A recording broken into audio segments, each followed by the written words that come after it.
नमस्कार, प्रमस्ते. पुन्हा एकदा प्रगती चळवळ युट्यूब चॅनल मध्ये सर्व दर्शकांचे स्वागत आहे.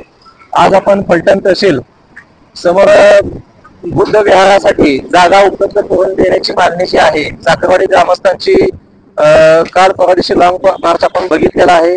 कालपासून हे बांधव जे आहेत ते उपोषणासाठी आंदोलनासाठी या ठिकाणी बसलेले आहेत आणि आपण त्यांच्याशी बोलणार आहोत. या ठिकाणी अक्षय साळवे अनेक सगळे म्हणजे बांधव आहेत ते उपस्थित आहेत. बौद्ध विहार हा जो आहे तो केवळ धार्मिक स्थळ नसून त्या ठिकाणी सामाजिक ऐक्य, शैक्षणिक विकास आणि समाज जागृतीचे केंद्र म्हणून पाहणे आवश्यक आहे.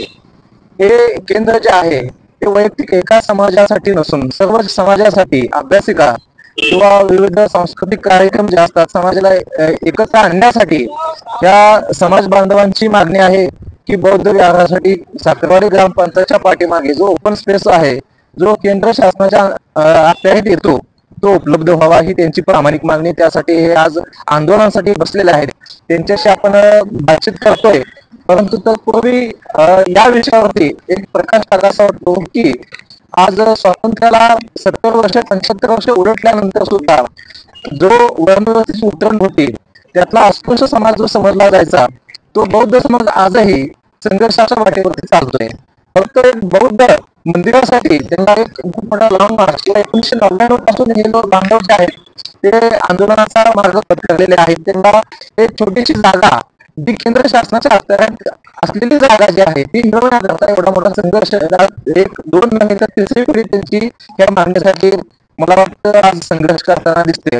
त्यांची काही वेगळी गुन्हेगारी प्रवृत्तीची मागणी नसून फक्त एक सामाजिक ऐक्य, शैक्षणिक विकास किंवा सांस्कृतिक जो कार्यक्रम असतात त्यांच्यासाठी एक एकत्र येण्याकरता बौद्ध विहार असावा, त्याच्यामध्ये अभ्यासिका असावी अशासाठी ते जागा मागतायत. मला वाटतं हे विकसनशील भारताचं लक्षण नाही. आज साखरवाडी हे जर गाव बघितलं तर ते मराठा बहुसंख्य किंवा मराठा बहुल असं गाव आहे.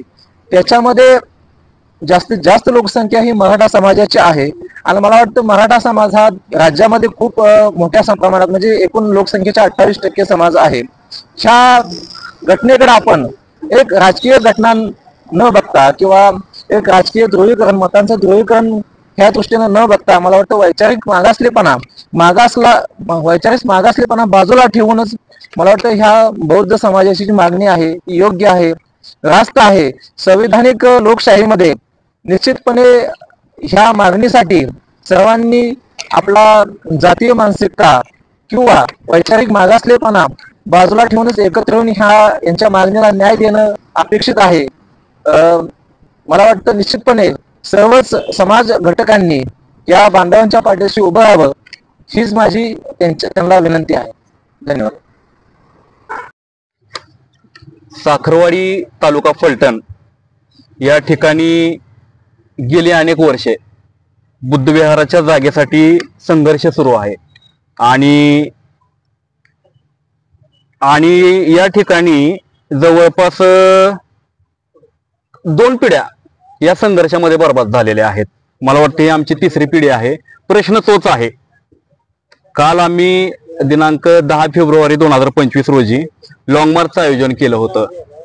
जवळपास 250 ते 300 लोक रस्त्यावर पायी चालत 20 किलोमीटर फलटण पर्यंत आले आणि आपली व्यथा तहसीलदारांपुढे त्यांनी मांडली. यामध्ये प्रामुख्याने साखरवाडीमध्ये कोणत्याही बुद्धविहारासाठी जागा अवेलेबल नाहीयेत. या जागेसाठी आम्ही ग्रामपंचायतला मागणी केली होती, त्यानंतर कलेक्टर ऑफिसला आम्ही मागणी केली होती, परंतु जागा उपलब्ध नसल्यामुळे ग्रामपंचायतीने आपले हात वर केलेले आहेत आणि यावर आता तोडगा काढायचं काय याचा आम्ही ज्यावेळी सर्च करत होतो त्यावेळी आम्हाला समजलं की साखरवाडीमध्ये दोन जागा उपलब्ध आहेत, परंतु त्या जागा सेंट्रल एक्साईजच्या आहेत. सेंट्रल एक्साईजच्या असल्यामुळे ग्रामपंचायतीने हा राईट आम्हाला नसल्यामुळे आम्ही त्यामध्ये काही करू शकत नाही असं त्यांनी सांगितलं. यानंतर आम्ही ठरवलं की लॉंग मार्च काढायचा, फलटणला जायचं आणि आपली गाऱ्हाणी जी आहे ती सरकार पुढे मांडायची आणि सरकार यातून आम्हाला न्याय देईल असा आम्हाला विश्वास आहे. त्या निमित्तानं आम्ही इथं आलो आणि आज 11 तारीख आज ठिय्या आंदोलन करून आम्ही बसलेलो आहोत. हा आमच्या आंदोलनाचा पहिला दिवस आहे. यामध्ये आज सकाळपासून अनेक संघटना पक्ष आम्हाला इथे येऊन पाठिंबा देत आहेत. आम्ही ते स्वीकारतो आहोत. परंतु आमची कळकळीची विनंती आहे शासनाला पत्रकारांच्या माध्यमातून की समाजाच्या सोयीच्या ज्या जागा आहेत त्या 2च जागा साखरवाडीमध्ये शिल्लक आहेत, ज्याला आपण जुनं पोलीस स्टेशन म्हणतो एक, आणि त्याच लगत एक्साईज बंगला, अशा 2 जागा तिथे अवेलेबल आहेत. त्यामुळे त्या 2 जागा जिथे समाज जास्तीत जास्त राहतो, बौद्ध समाज ज्या ठिकाणी आहे तिथून एक 50 ते 100 मीटर अंतरावरच त्या जागा आहेत. त्या 2 जागा सोडून इतर दुसऱ्या कुठल्याही जागा आमच्या सोयीच्या नाहीत. त्यामुळे त्या 2 जागाच आम्हाला मिळाव्यात यासाठी शासनाने आमच्या या मागणीची दखल घेऊन तो प्रश्न लवकरात लवकर सोडवावा. आणि जोपर्यंत आम्हाला हा प्रश्न सुटत नाही आणि आम्हाला तसं लेखी मिळत नाही तोपर्यंत आम्ही सगळे भीमसैनिक इथे फलटण सातारा जिल्ह्यातील फलटण तालुका तहसील कार्यालय या समोरच आम्ही ठिय्या मांडून बसणार आहोत. ठीक आहे, बस आता आले डिटेल कळलं जातं. माझं नाव अतुल मोरे, मी एक साकोडीचा सामाजिक कार्यकर्ता. आम्ही गेली 10 ते 12 वर्ष संघर्ष करत आहोत बुद्ध विहारासाठी.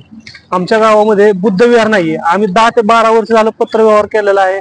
वेळोवेळी पंचायत समिती, आणखी तुम्हाला सांगतो कलेक्टर ऑफिस पर्यंत आम्ही पत्रव्यवहार केलेला आहे. तरी आम्हाला न्याय म्हणावा असा न्याय कुठे मिळाला नाही. आम्ही वेळोवेळी सरपंचांना भेटलेलो आहे. त्यांनी आम्हाला वेळोवेळी टाळाटाळ केली, उडवाउडवीची उत्तरं दिली. याच्यातून आम्हाला काही, आणि हा आमच्या अस्मितेचा प्रश्न आहे. आमच्या गावात आज 10 ते 12 वर्ष संघर्ष करूनही आम्हाला कसलंच त्यांचं आम्हाला न्याय मिळाला नाही. कसल्याच प्रकारचं आम्हाला म्हणजे त्यांच्याकडून सहकार्य लाभलेलं नाही. तर ह्या गोष्टीची दखल शासनाने घ्यावी आणि आम्हाला लवकरात लवकर आमच्या विहाराची जागा मिळवून द्यावी.